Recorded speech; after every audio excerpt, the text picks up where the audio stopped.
பார்த்தீங்கன்னா கத்திரிக்காய் மூக்கால போட்டு புளிக்குழம்பு வந்து வைக்க போகிறேன். இது வந்து மொத்திக்கு தான் செய்ய போகிறேன். இது எப்படி செய்யுதுன்னு பார்க்கலாம். ஸோ நிறைய கூட கொட்ட வேண்டாம், லிமிட்டடாக போட்டுக்கலாம். நம்ம வந்து இதில் கொஞ்சம் பச்சை பட்டாணியும் இருக்குது. உங்கள்கிட்ட என்ன கொட்டை இதை போட்டு செய்யலாம், சூப்பராக இருக்கும்.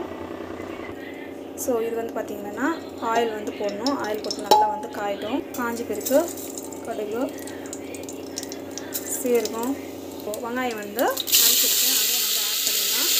ஸோ அரைச்சி போட்டால் தான் டேஸ்ட் நல்லாயிருக்கும். ஸோ இது வந்து நல்லா வந்து வதக்கி விட்டுக்கணும். அந்த பச்சை வாசம் போடுறதுக்கு நல்லா வந்து வதக்கிக்கோங்க.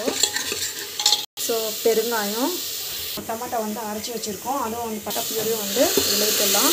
ஊற்றிட்டு ஃபஸ்ட்டு வந்து பார்த்திங்கன்னா நல்லா வந்து வதக்கி வச்சுக்கோங்க.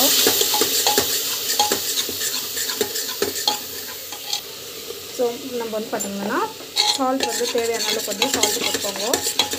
ஸோ நல்லா வதக்கிட்டுக்கோங்க.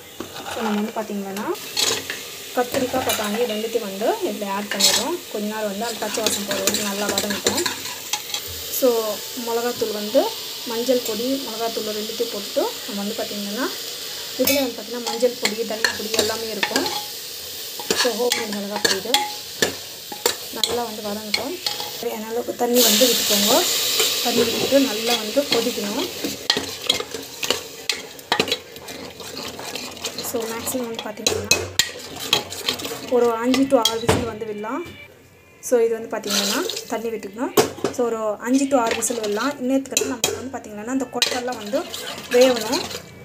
இந்த ஃபைனலாக வந்து பார்த்திங்கன்னா கொட்டெல்லாம் வெந்த பிறகு நம்ம வந்து புளி கரைச்சி ஊற்றிக்க போகிறோம் லாஸ்ட்டில்.